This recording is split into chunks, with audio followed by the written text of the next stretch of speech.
Welcome everyone to today's webinar, in which we'll hear about the first year of BU, an ambitious plan for mentally healthy learning communities.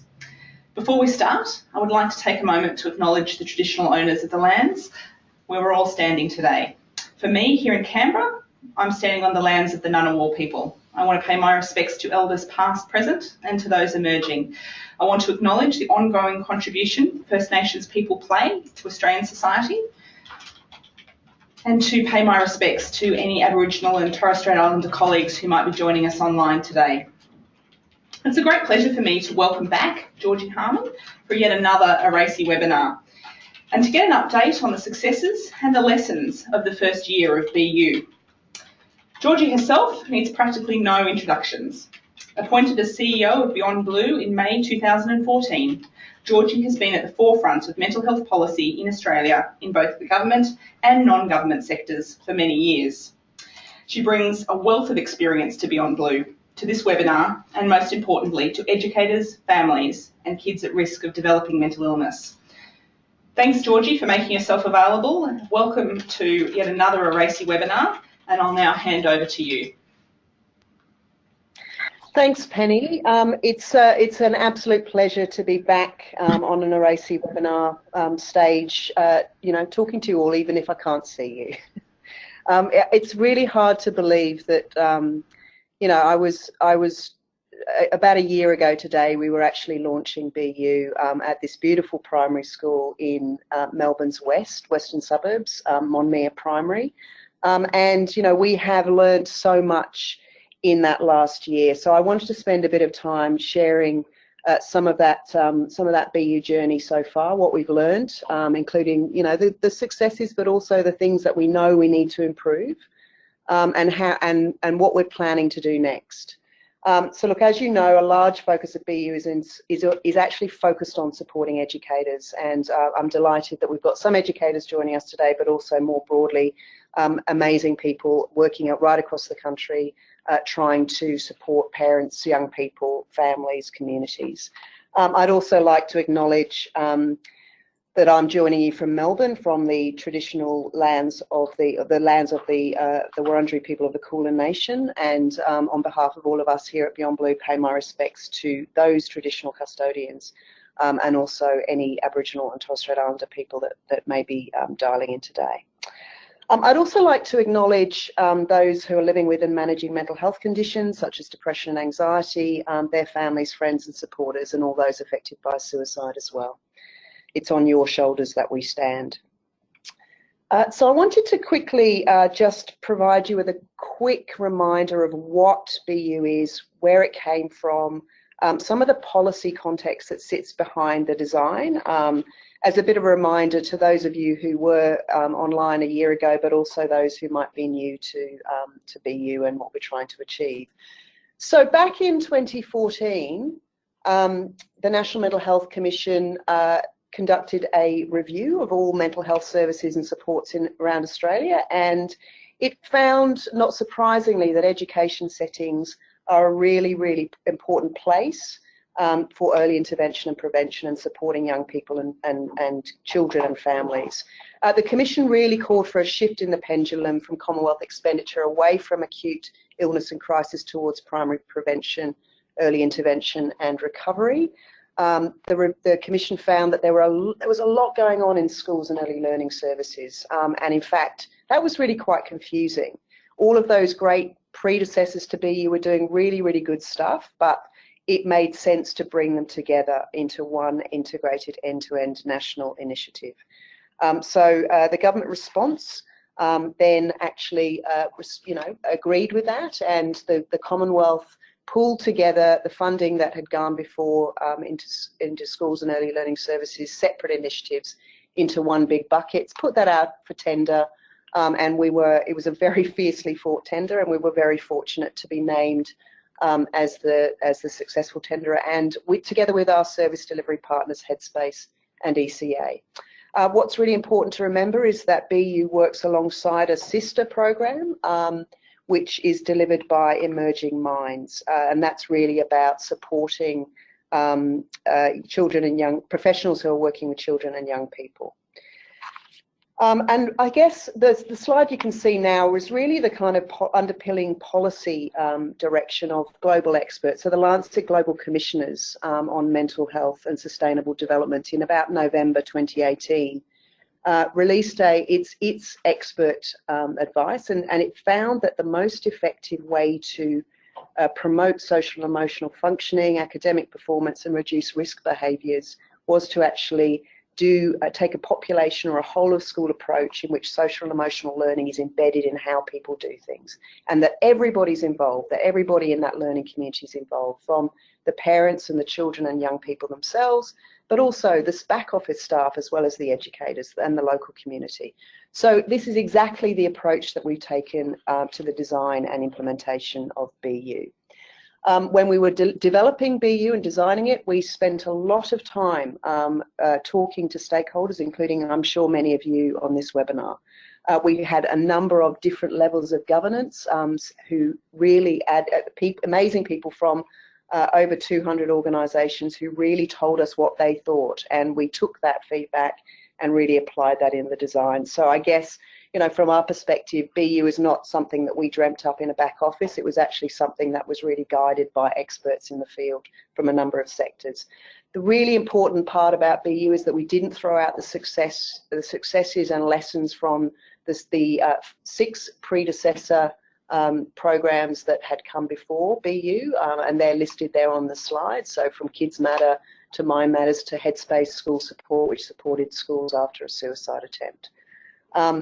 But it brought together all of those lessons and the architecture of those programs into one national end-to-end program. So BU is the first time in Australia we have an integrated end-to-end initiative that covers the age range of 0 to 18 years old, and that spans the continuum of promotion right through to crisis support after a death in a school community.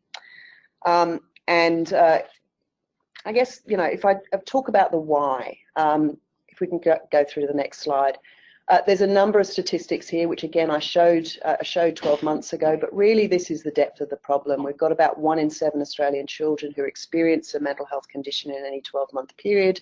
Self-harm and suicide rates, especially in those middle teen years, are absolutely shocking to all of us. This stuff starts early. Half of all mental health conditions do emerge before the age of 14.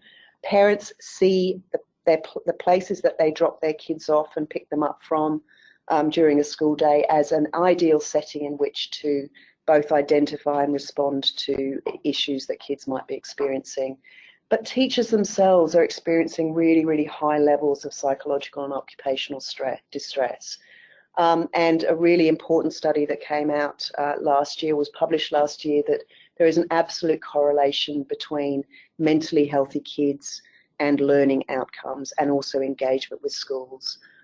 So, you know, we know that, you know, especially in those middle years, kids, if they're not thriving and doing well psychologically, their academic performance drops and they start to disengage and start a journey towards, you know, a life that potentially they don't have to lead if we can get in early. One of the things we thought was really important to test before we threw this thing out into the world was to really talk to educators about what were the issues that were top of mind and really burning for them. What are they seeing in their classrooms and in their early learning services? And so what we did is we surveyed a representative sample of Australian educators, and the findings from these surveys I just wanted to really quickly introduce you to. Not surprisingly, mental health was the most commonly nominated health issue that educators are seeing and that they believe are facing young people, and alongside obesity and drug and alcohol use. But, you know, nearly 90% of respondents consider depression, anxiety, and other mental health issues in their top 3 major health issues. Interestingly, and I guess this was something that we found very reassuring, was that educators absolutely agreed that part of their role was to ensure that they were attuned to, aware of, and responding as appropriately as possible to the mental health needs of their learners, of their students. knowing that they went in to teach, that's really what their chosen profession is, but they're seeing this stuff in the classroom, and they really recognise that responding was actually part of their role. Then the second sort of major theme was, though, that educators said, I get how important this is, but I need help with the how and when. So knowing how and when to discuss concerns, who to do that with, and really, whilst they were really quite attuned to the basics of mental health and mental health literacy, they really need help with growing in confidence, and really deepening their skills through professional development, and especially on when it's appropriate to provide support to that young person and their family. And a lot of them actually said that they sought that support from their peers rather than from outside the school or early learning service environment. So why schools and early learning services? Because these are the places that our young people spend a lot of time in, and we know that they set kids up for life. That they're a great place to buffer or mediate against the impact of negative challenges. And they're also places of community where, communities do come together and support one another, both students and staff. Intergenerational connectedness, parent-to-parent support, lifelong friendships are made. They're also a fantastic setting to challenge stigma, prejudice, and discrimination. So again, just really quickly, what is BU? If we can go to the next slide, we launched this thing on the 1st of November 2018, so it's just over a year old, and it's a national mental health initiative for educators which really aims to promote and protect positive mental health in children and young people in every single early learning service and school in Australia. You can see our vision statement up there. This has nothing to do with services or medication. It is actually about community, about connectedness, about lifting the capacity of and building the capacity of a whole school environment, going back to what the Lancet Global Commissioner said, involving the whole school community. It is not a program. It doesn't have a start and an end. It is a way of thinking, doing, and practicing that actually we want to see every early learning service and school in the community embrace and see happen long term. So BU is funded by the Commonwealth Department of Health, and is led by Beyond Blue with our service delivery partners, Early Childhood Australia and Headspace. BU is predominantly an online platform. That is, I guess, what is the heart of BU. It's not just all about online, though. There are also 70 fantastic, specially trained experts employed by Headspace and Early Childhood Australia who are working right now to not only engage schools, recruit them, sign them up, but guide them through the package of support, through the resources that are available on the BU online portal, to really champion and cheer them on in the background, and really I guess be their navigator towards a mentally healthy learning environment. It's at its heart of the online platform is an accredited professional development package, which I'll talk you through in a minute. And really, it's about this end-to-end whole settings approach, as I talked about. Then there's some other very useful tools, which again I will talk you through in a little bit. But one of the significant ones of those is a programs directory. An individual can get involved, and that's often where people, as part of a learning community, do start. So one of two ways: you can sign up and create your own individual learning account, and in doing so you get access to the free online professional development, fact sheets, events, tools and guides. But the magic really starts to happen when you get the critical mass of individual educators as part of a school or early learning service wanting to be a part of BU, and then the whole learning community actually signs up to be a BU school or early learning service. So that's really where we want schools to get to, and that's when they get assigned an individual consultant who then works with them to make the most of the BU framework. And here is the BU framework on your screens now. It's comprised of 5 key domains. Mentally healthy communities is really the mental health 101. What is it? What does it look? What does a mentally healthy community look like? What are the key concepts related to mental health, well-being, connectedness, relationships, inclusion and diversity.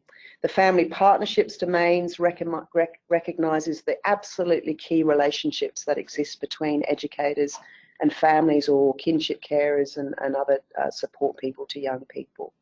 And really that's the content, it tries to equip educators with the best skills and strategies to deal with and to work effectively with parents and caregivers when the mental health and well-being of their young people is in question.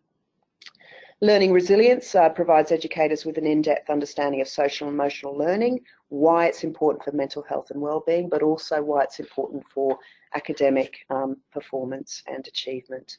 Early support is where we're starting to get into the kind of noticing that something might not quite be right, and equipping educators with the confidence, skills and knowledge to know how to inquire and sensitively, how to start to engage families or parents or carers, how to approach that young person and talk to them, and how to appropriately guide and connect that young person to supports and services that they might need outside of the school or early learning service environment.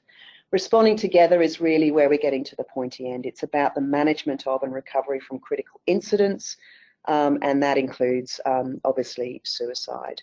And that's really about helping those learning communities to not only protect themselves against critical incidents, but also to bounce back and recover and return to as normal as possible after a critical incident or a death in the school community.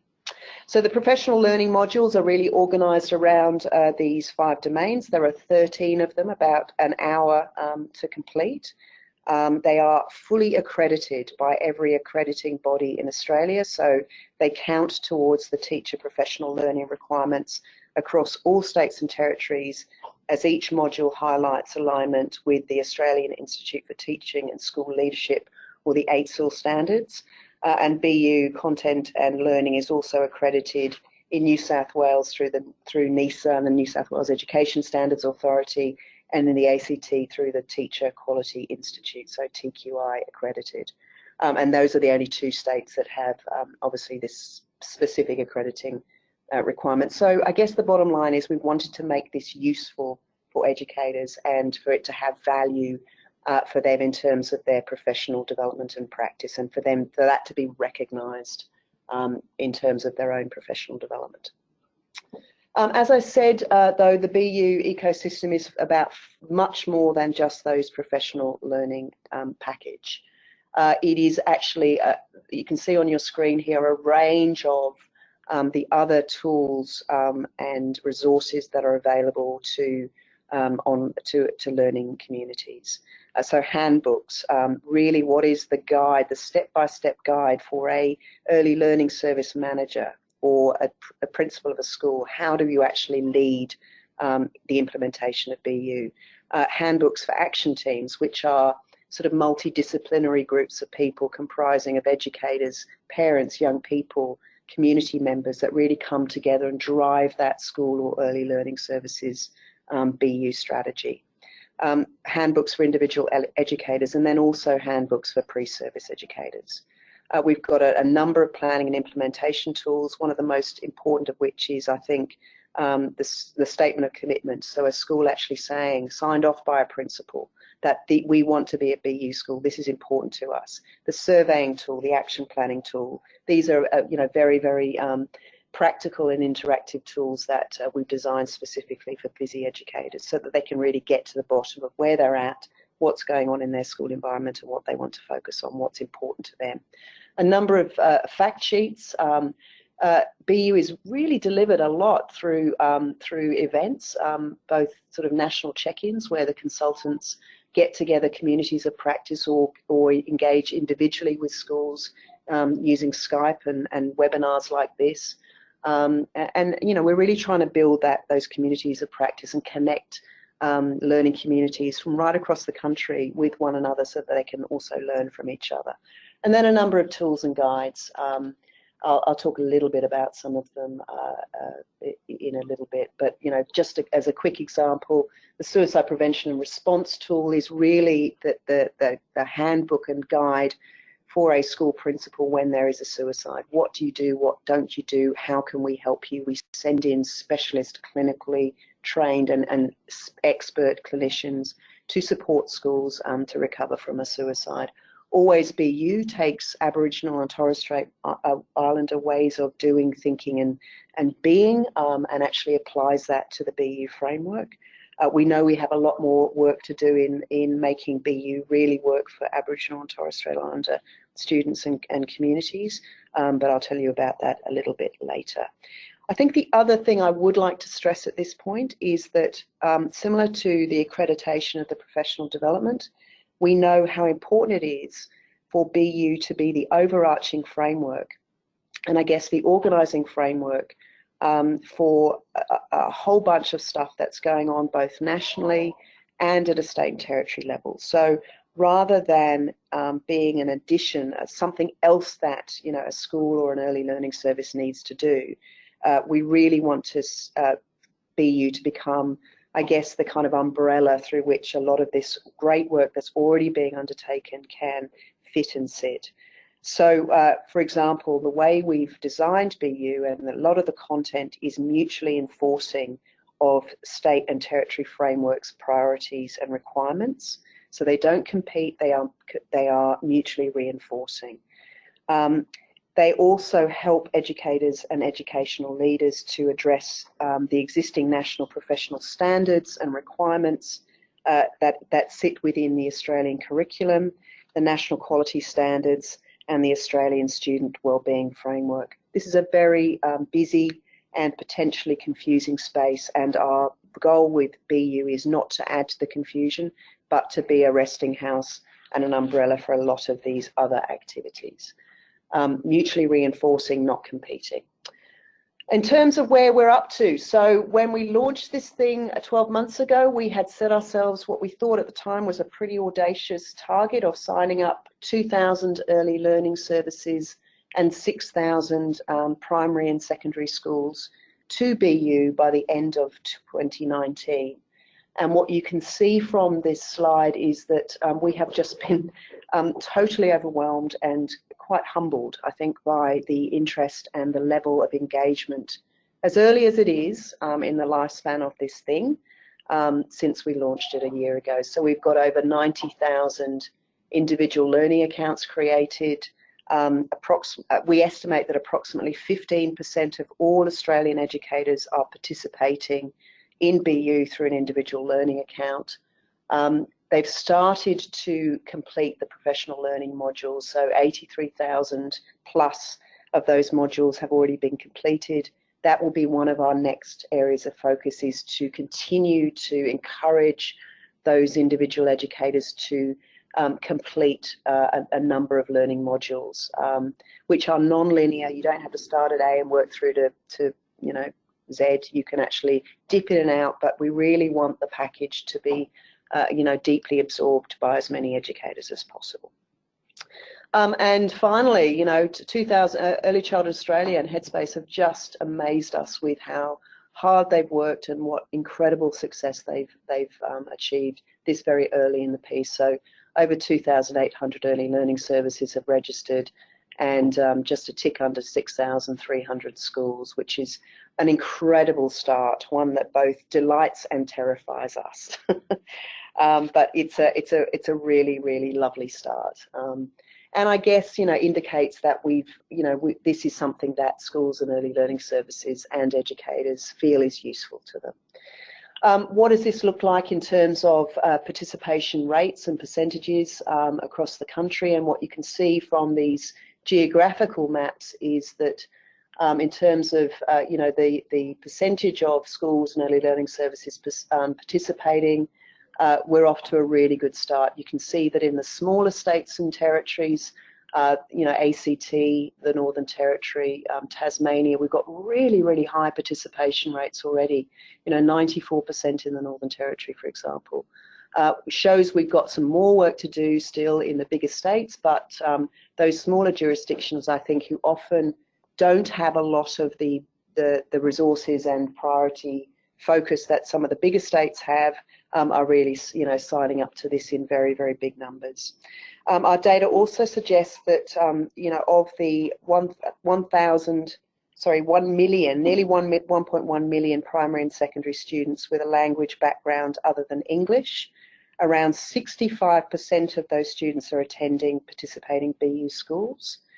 And in terms of about the 225,000 identified Aboriginal and Torres Strait Islander students in Australia, around 70% are attending BU participating schools. So again, we know we've got a long way to go in terms of deepening there, but we're off to a good start. What have we learned?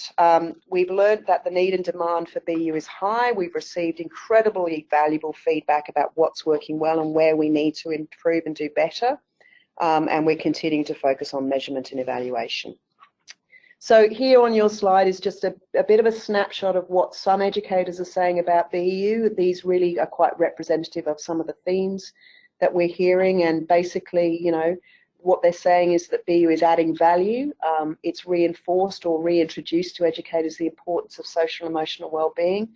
In particular, the support of the Headspace and ECA consultants are seen as incredibly invaluable, but what they want to see more of is more case studies, more hands-on learning, notes that can be printed to ensure that you've got takeaway from the professional learning, a deeper level of professional development as well, and more interactive and engaging features using video, graphs, diagrams, etc., etc.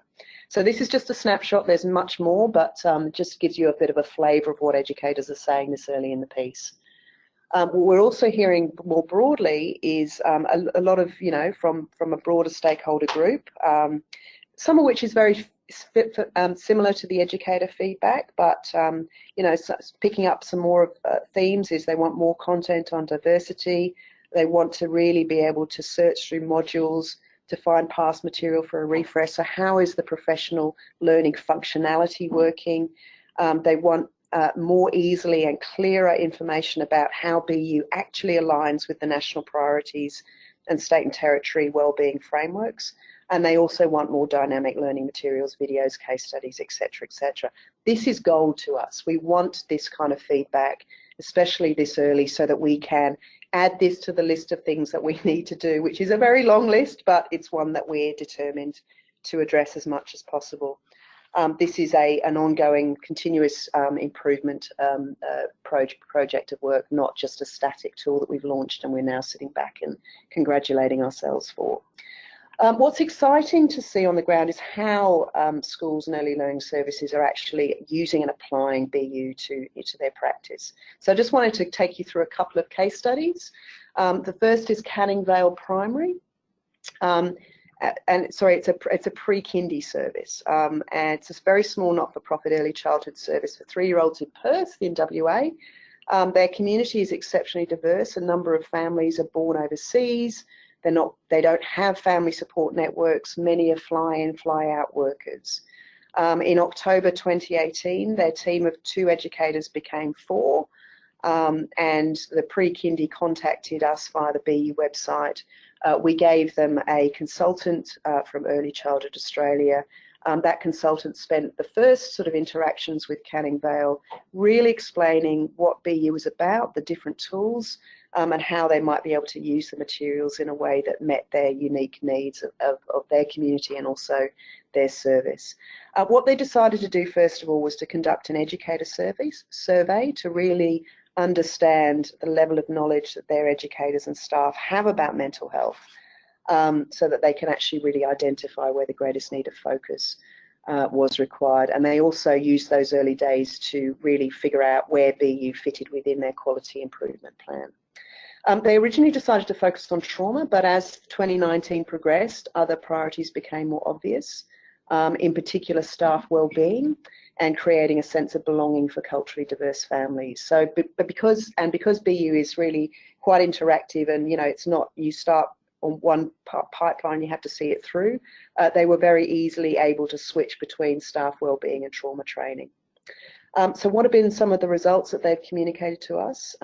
They really have reported a uplift in staff wellbeing. They feel that they've become a closer and more supportive team.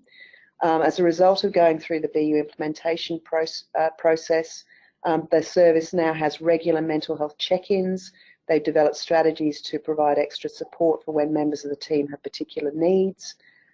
They've recognised that developing a sense of belonging with their families wasn't easily achieved, but it was really essential, and so they spent a lot of time exploring the BU resources in the family partnerships domain. And as a result of going through and doing that sort of in-depth thinking and analysis and looking at the BU family partnerships domain, those educators are now saying that they have regular and ongoing conversations with families. They've developed new strategies that are now part of their regular practice to form connections and partnerships with those families. And in turn, some of those families have started sharing their stories, their concerns, their challenges with the Canning Vale staff. So that's actually been really, really useful for the educators to help them to better understand the needs of the children in their care. The biggest challenge for the pre-kindy has been participating in the national check-ins, because Western and Eastern time differences are so different, and so that's something that we need to continue to be very mindful of. And also because English is a second language for one of their educators, they suggested that the BU written materials can be a bit challenging at times. So again, that's very, very useful feedback. The second case studies I wanted to just quickly talk you through is Foster Primary School. This is in Gippsland in regional Victoria. There are about 204 students. 4% of students are Aboriginal and Torres Strait Islander. About 11% are from non-English speaking backgrounds. It's a low SES area. Foster Primary was a very early adopter of Kids Matter. They joined Kids Matter in 2011. They've really lived and breathed it, and they very proudly gained Kids Matter accreditation. The BU action team that they formed includes parents and also has a local Aboriginal elder to help consult on the wellbeing mission of the school. So what were the key factors for success? The action team leader is an incredibly passionate teacher called Jenny Young, and Jenny really has embraced this action team leader role with the support of her principal Lorraine, and Lorraine's support as the leader of the school has been incredibly important. They really believe that wellbeing is core to what they do. In terms of some of the outcomes, one of the great benefits has been that the school has more of a sense of belonging, and teachers see wellbeing as part of everyone's job. Some of the great wellbeing initiatives they've undertaken are shown in some of the images on this slide. They've really made it their own. They celebrate Aboriginal culture. They celebrate building social and emotional wellbeing. One of the greatest challenges for them has been a change from Kids Matter Primary to BU. The school really loves BU, but there was a bit of grief and loss and sadness and grieving around Kids Matter, which had really become part of their local lexicon. The whole community knew what Kids Matter was. So what was really important was the action team leader taking time to actually talk them through what BU is about, so they could actually see that everything they knew and loved about Kids Matter was still there. It just looked a little bit different. In fact, there were added tools, evidence, and they had a continued support of a dedicated consultant. So there's a couple of case studies. In terms of monitoring and evaluation, just on your slide, you can see a little bit of a framework of what we're trying to evaluate here. There's lots of different levels to this. The first part was really a formative evaluation. Did we build this thing on time? Is it okay? How are we rolling it out? And we're just really going through the results of that now. There'll be an annual market research that we'll do ongoing of educators, asking them, is this meeting the mark? And then a longer term multi-year evaluation that really will look at a whole range of things, including penetration, equity, efficiency, fidelity, effectiveness. What are some of the impacts on attendance and learning outcomes? Has this actually really worked in the real world? So that's an independent evaluation that we'll be commissioning very soon. In terms of what's next, so there's a number of big improvements that we've already started doing. The first of those is upgrading the programs directory. This tries to take out a lot of time and effort by principals and early learning services managers who are constantly approached by individual programs and other training to say, hey, look, we're going to solve all of your problems. So what this programs directory does is it houses a few hundred now third-party programs and training programs that are far more specialist and that can be commissioned separately by a school or early learning service. And what it does is we actually put an evidence filter on so that everything listed in the programs directory has an evidence base to it. It has been evaluated so that teachers, principals, early learning services managers can procure these additional add-ons to BU with confidence, knowing that there's, that they're based on evidence and they've actually been proven to be effective. It's a little bit clunky. We know that there's a lot of great new emerging programs out there. So what we've done is we're doing a massive refresh and rebuild of the directory. We want to keep this as arm's length from us. It's really important that as the service provider of BU, we're not making the judgment calls about what's included and what's not. So the Murdoch Children's Research Institute have been engaged by us in partnership with Melbourne University to actually update the program's directory assessment criteria. And that will be focusing on introducing a new rating system to provide far more transparent information about the effectiveness and evidence behind each of the programs listed. In terms of fact sheets, we started off with 42, we've now got 65, constantly getting feedback about ideas for new ones. They're all now downloadable, or we're working through making sure all of them are now downloadable. And the focus in 2020 will be development of new fact sheet topics based on feedback from both educators and subject matter experts. We also have part of our task of being the leaders of BU is to really ensure that the future education workforce is ready to support the wellbeing of children and young people when they start their jobs and their careers. So what we're doing is we're starting to work with the vocational and the vet sector and the university sector, actually thinking about how this will work for them. In 2020, we're seeking to undertake a pilot of BU in a university and then use this to actually design a broader rollout. If I can just go to the next one, we're also just developing new diversity content. So we'll actually have a new diversity, a whole bunch of new diversity content, which educators say are really important to them. And in coming up with this content, we've consulted with a whole range of experts across the disability, LGBTI, culturally and linguistically diverse and Aboriginal and Torres Strait Islander, mental health and education sectors for input and direction. We've also just published 5 literature reviews. You can see the topic areas on this, and that's available on BU. And really the purpose of these reviews is to provide users with a really much deeper understanding of the key themes and advice in each of the professional learning modules, and a really in-depth summary of the evidence supporting each of the 5 domains.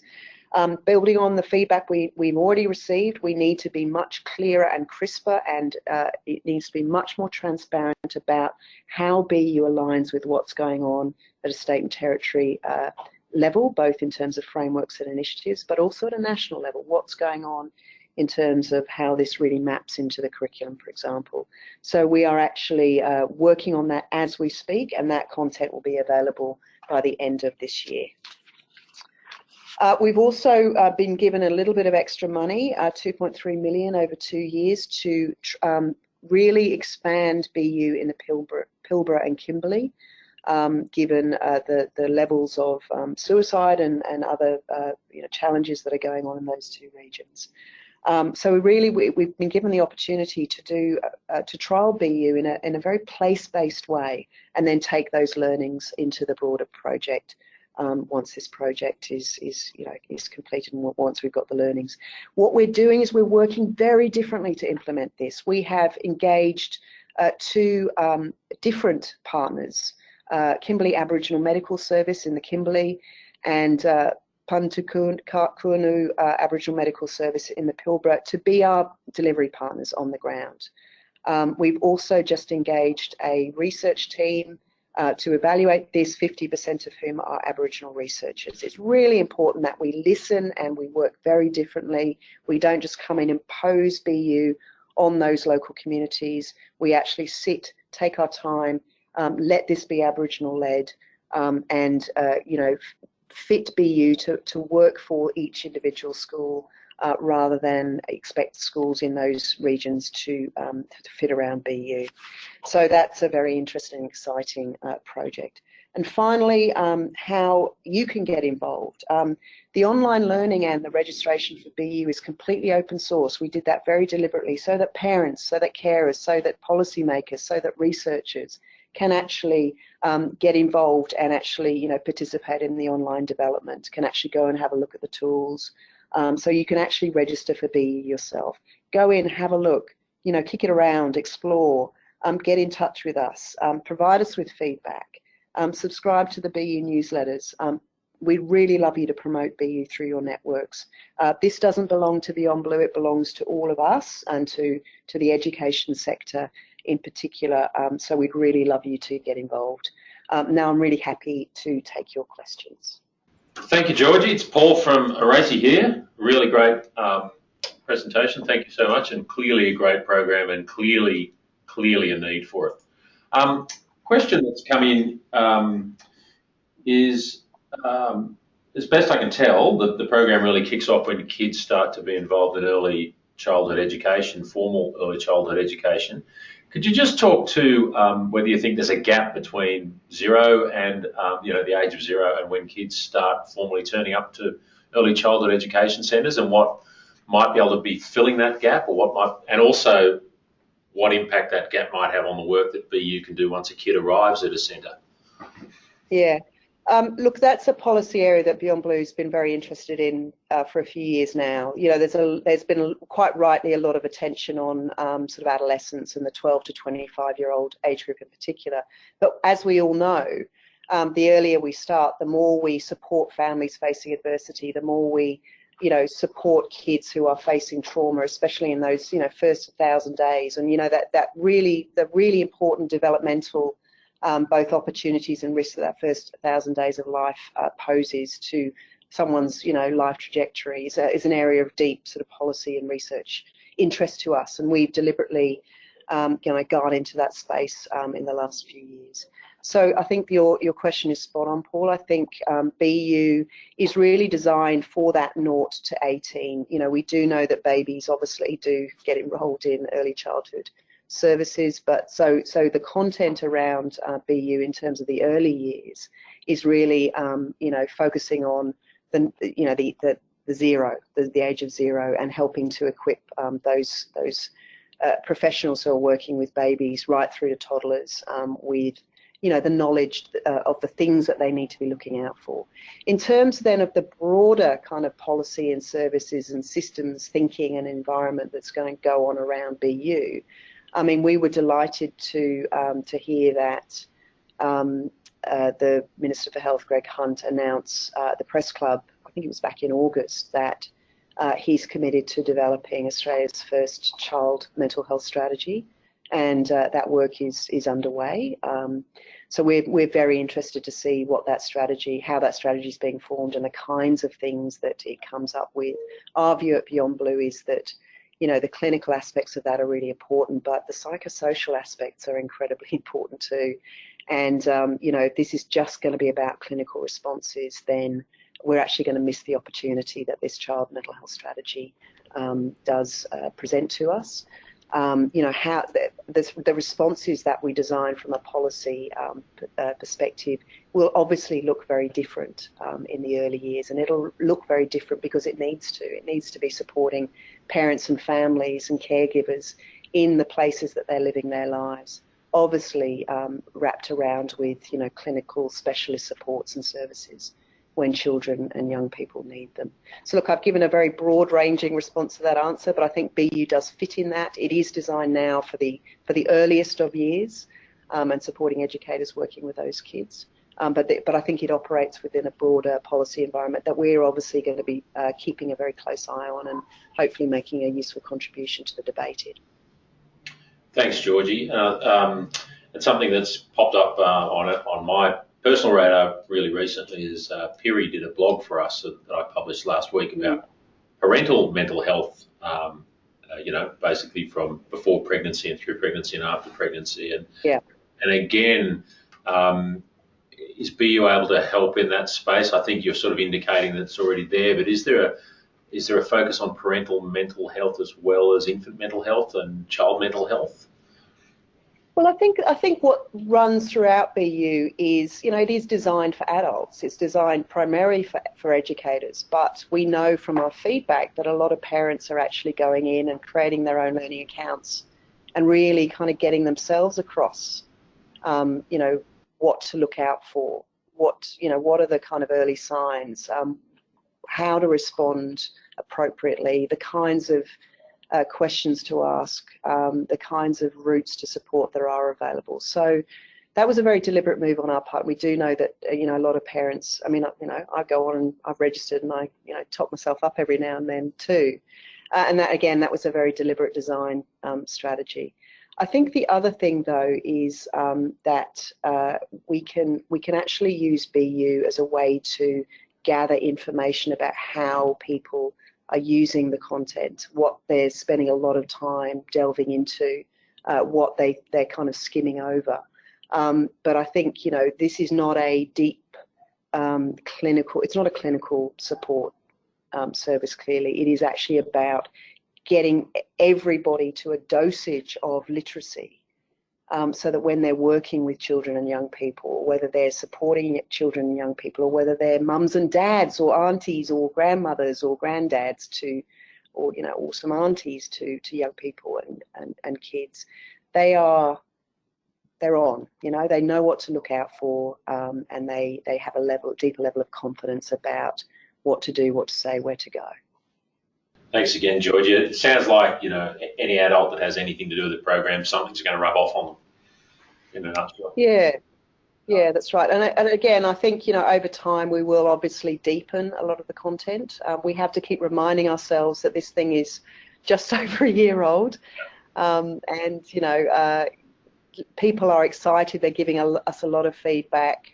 We know we've got areas of where we really need to strengthen and deepen the content, improve their interactivity, as I've said.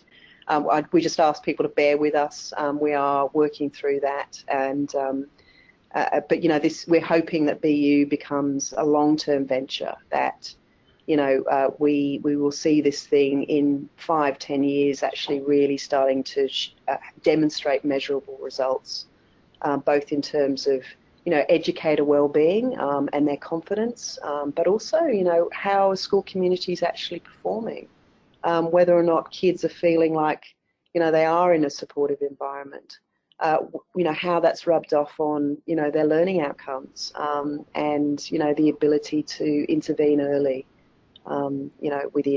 as appropriate within these kinds of settings.